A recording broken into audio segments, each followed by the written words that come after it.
Good morning, Macam Cabby here. Got my old Patrick Retro top on today.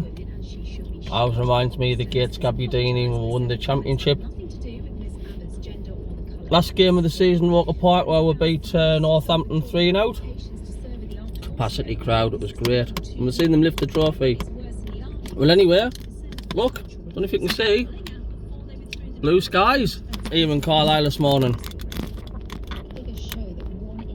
Just dropped off at Tesco's Friday, the 22nd of March. So we're going to have a crack on today about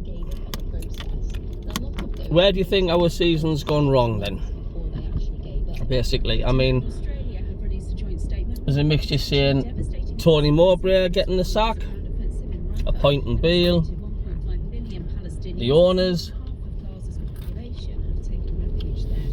Me personally, I think it's a combination of a lot of things. I mean, I don't necessarily think, you know, getting rid of Mowbray was the main cause of it. I mean, results were starting to not be very good under Tony Mowbray, if I remember rightly so. The performances were dwindling off.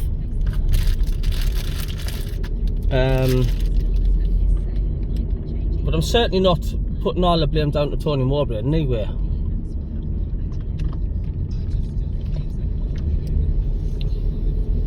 And then of course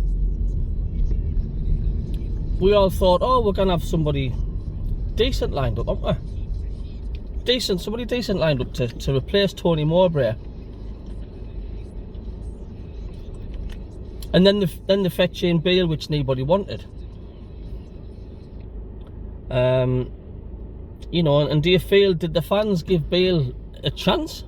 Or were we right to be so harsh to like sort of hound him out before he even had a game?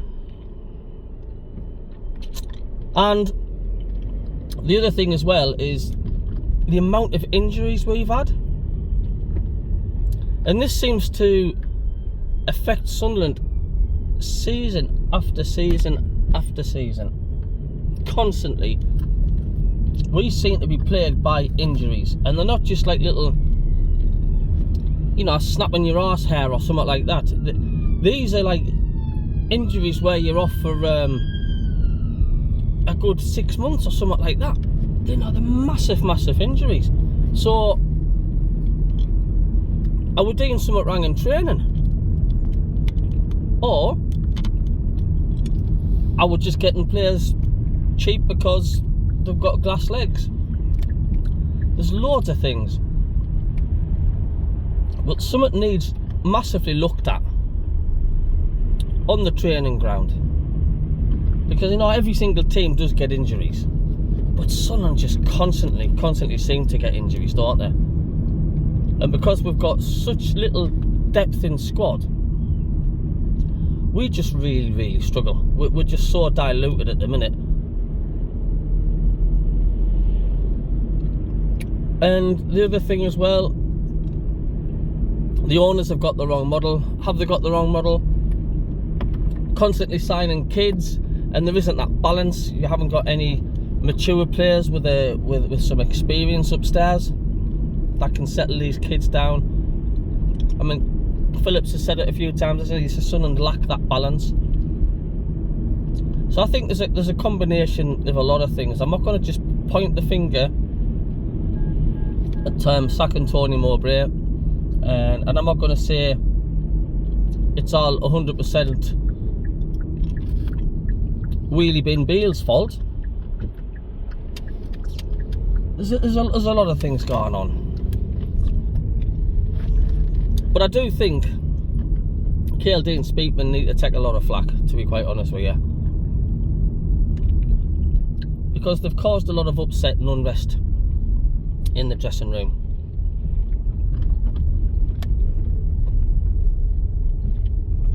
Apparently a lot of the players like Tony Mowbray.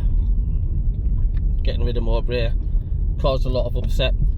But like I say, well, Mowbray being bad with his health, he might not have been with the club anyway. But still, We didn't know that at the time. And then they brought Bale in, and apparently the players were falling out with Bale already, and then they got rid of him. The players will have just known whether they're coming or going. It's like, well, who's our boss here? What's going on? Their heads will have been spinning. You know, we need some stability in that dressing room, didn't we? We need manager, I will say this, and it'd be great if we could have a manager and keep a manager for a few years, rather than this season and a quarter syndrome. Do you know what I mean? I'd love to see that happen, having a manager and just becomes part of Sunderland for years. Will we ever see that again? Be good, wouldn't it?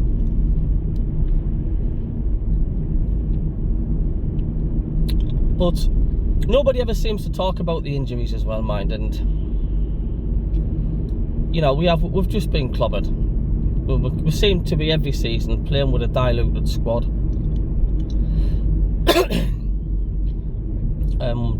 This is why it's important to have depth. Just went in a bloody pothole there, did you hear that? Anyway, that's why it's important to have depth in the squad, isn't it? And if you haven't got that, you know, you're pretty much screwed. I mean, how many times do we play players out of position, covering for players that aren't there? And like I say, the structure, the model must change. And I think that's why a cocktail of things have gone wrong this season. It's not going to be fair to point a massive finger all on KLD, but I would say there's a bigger percentage pointed at KLD at Speakman at the minute, because they're just, whatever they're trying to do is just not working at all. It's gone backwards. So let us know what you think about that.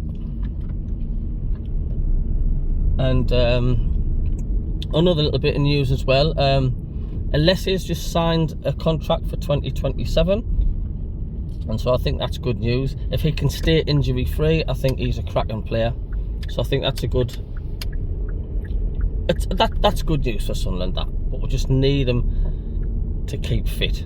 So I might having somebody here till 2027, but it's no good if he's in the medical room till 2028, is it? So, and also best of luck to Marcus Stewart, a former Sunderland player, of course, former Sunderland striker, who I believe he's doing a 170 odd mile walk today to raise awareness for motor neurons disease. He was brilliant at Sunderland, was Marcus Stewart. So I wish him good luck today and raising lots of money for that great cause. Right, I'm at Tesco's now to pick up somebody with about 6 bags of turkey or something, I guess. Turkeys, I don't know. Anyway, happy Friday, folks. See you later.